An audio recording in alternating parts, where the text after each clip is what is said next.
السلام عليكم، مساء الخير ويا رب دايما تكونوا بخير. انا حسن نجار وخلينا النهارده نتكلم عن تحديد الاولويات. الحقيقه ان مشكله سيف مش مشكله شخصيه، دي مشكله عصرنا كله. احنا عايشين في زمن بقى فيه خيارات كتير قوي ومعلومات اكتر ومسؤوليات اكتر بكتير، والدماغ البشري مش مصمم انه يتعامل مع الكميه الهائله دي من القرارات والمهام اليوميه. الدراسات العلميه بتقول ان الانسان العادي بيختار حوالي 35 الف قرار في اليوم الواحد. تخيل 35 الف قرار، من قرارات بسيطه زي ايه اللي هلبسه لقرارات معقده زي ازاي اقضي وقتي او ايه اللي اركز عليه في شغلي. والمشكله ان كل قرار حتى لو كان صغير بيستهلك جزء من طاقة الدماغ، والنتيجة إننا بنوصل آخر اليوم ودماغنا تعبان ومستنزف. في مصطلح علمي اسمه إرهاق القرار أو decision fatigue، والمصطلح ده بيوصف الحالة اللي بيوصل لها الإنسان لما يخلص طاقته العقلية من كتر القرارات اللي أخدها. وده اللي كان بيحصل مع سيف بالظبط، كان بيصحى الصبح وطاقة دماغه مليانة بس بيقضيها في قرارات صغيرة مش مهمة، فلما يجي بقى الوقت للقرارات المهمة يلاقي نفسه مستنزف ومش قادر يفكر بوضوح. والمشكله كمان ان احنا ما اتعلمناش ازاي نميز بين المهم والاقل اهميه. في المدرسه والجامعه كان كل حاجه ليها وقت واضح، وكان في نظام يقول لنا ايه اللي المفروض نعمله وامتى. بس في الحياه العمليه والشخصيه مفيش نظام جاهز، كل واحد فينا مطالب انه يخترع النظام بتاعه حسب نظام حياته، وده صعب قوي لما ما يكونش عندنا الادوات المناسبه. الموضوع اصعب كمان لان احنا بنعيش في ثقافه بتمجد الانشغال، بقى العيب انك تقول انك مش مشغول او انك عندك وقت فاضي، والنتيجه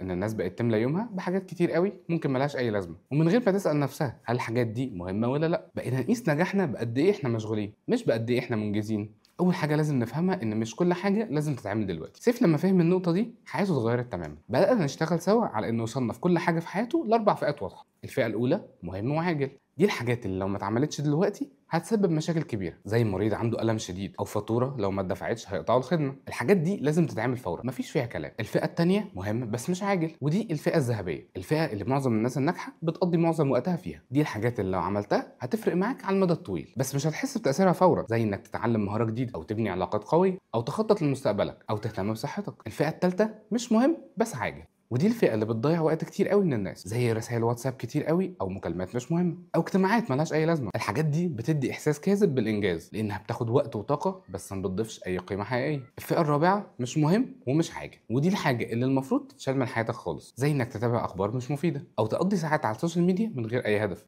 او تتفرج على مسلسلات مش بتضيف لك اي حاجه. وممكن تتعامل مع الفئه دي انها وقت للراحه اكتر من الاهميه، او بمعنى اصح دي الفئه اللي لما اكون عايز ارتاح هعمل حاجه منهم، زي اني محدد وقت مثلا في اليوم للراحه، ففي الوقت ده اقعد اتفرج على مسلسل، لكن ما تبقاش هي دي الاولويه في حياتي.